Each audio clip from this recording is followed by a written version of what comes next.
वही एक बड़ी खबर हम आपको बता दें जो जफरुल इस्लाम से जुड़ी हुई है। जफरुल इस्लाम पर देशद्रोह का मामला दर्ज किया गया है।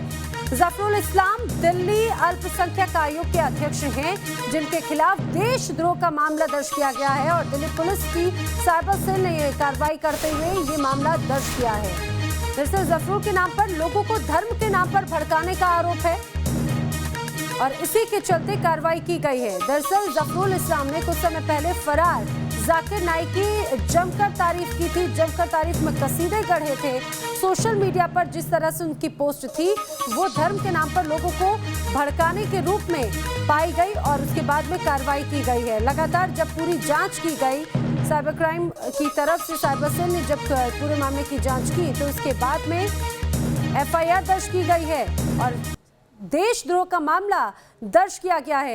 ये जो आप दूसरी तस्वीर देख रहे हैं, दरअसल यही वो भड़काऊ पोस्ट रही है जिसके चलते ये कार्रवाई जफरुल इस्लाम के खिलाफ की गई है। जफरुल इस्लाम की मुश्किलें बढ़ती हुई नजर आती है। कट्टरपंथियों में सैलाब लाने की कोशिश एक तरह से की गई थी, इनके इस पोस्ट के जरिए कहा जा रहा था। और सीधे रुक करेंगे दिल्ली का हमारे सहयोगी मोहित बख्शी हमारे साथ में जुड़े। मोहित, ये कुल मिलाकर कहा जा सकता है जिस तरह से जफरुल इस्लाम के खिलाफ कार्रवाई की जा रही है, देशद्रोह का मामला दर्ज किया गया है, अब उनकी मुश्किलें तो बढ़ेंगी। किस तरह का आरोप जफरुल इस्लाम पर है, एक बार जरा समझाइए इसे।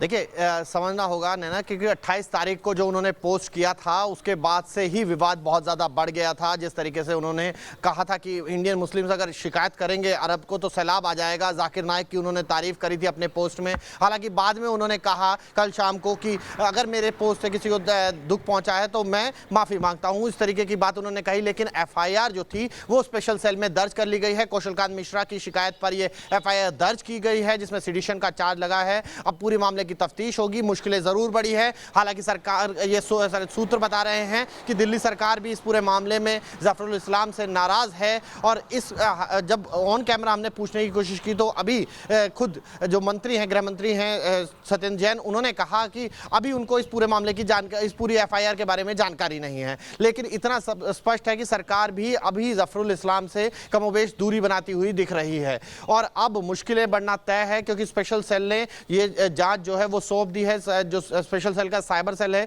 वो इसको देखेगा, पूरी जांच करेगा और फिर उसके बाद इस पूरे मामले में परेशानी बढ़ सकती है जफरुल इस्लाम की। जी बिल्कुल, मुश्किलें बढ़ती हुई नजर आ रही हैं। जानकारी के लिए मोहित आपका शुक्रिया। तो मोहित बख्शी हमारे सहयोगी बता रहे कि किस तरह से दिल्ली पुलिस की साइबर सेल ने कार्रवाई की है और अब जांच की जा रही है। दिल्ली अल्पसंख्यक आयोग के अध्यक्ष जफरुल इस्लाम के खिलाफ देशद्रोह का मामला दर्ज किया गया है।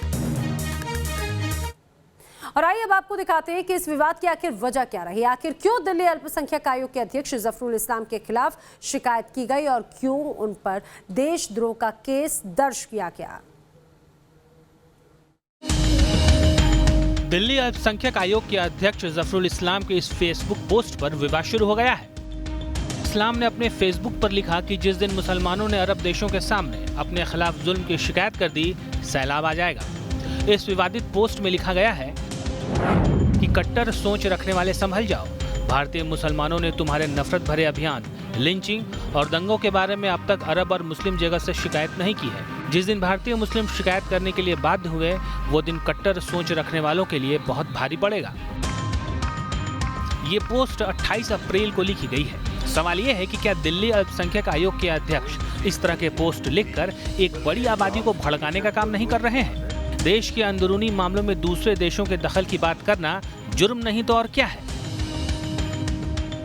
जिम्मेदार पद पर बैठे जफरुल इस्लाम क्या इस तरह की बात कर कोई सियासत तो नहीं कर रहे? जिस तरह की चिट्ठी उन्होंने कुवैत और सऊदी अरब में जो मामले हुए हैं उसको लेकर लिखा है, ये मुझे लगता है कि भारत के अस्मिता और अखंडता पे प्रहार है।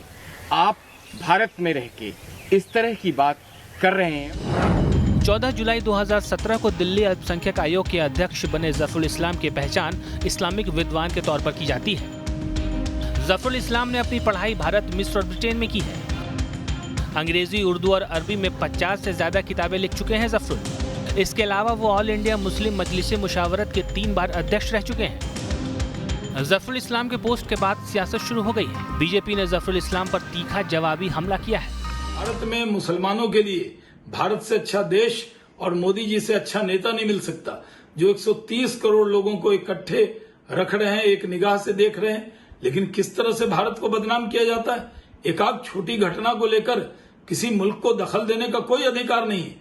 और जिस तरह आम आदमी पार्टी के नेता ने इस तरह की जबान बोली है और जिस तरह का बात लिखी है, इसकी घोर निंदा होनी चाहिए और उनके खिलाफ कार्रवाई होनी चाहिए। जफरुल इस्लाम मरकज के जमातियों को लेकर भी बयानबाजी कर चुके हैं। वो जमाती जिन पर आतंकियों से संबंधों की भी तफ्तीश की जा रही है। मल्टी एजेंसी सेंटर के सूत्रों के मुताबिक फर्जी पते पर सिम कार्ड खरीदे जाने की जांच के लिए 1000 मोबाइल फोन का डेटा जांचा जा रहा है। Team news nation.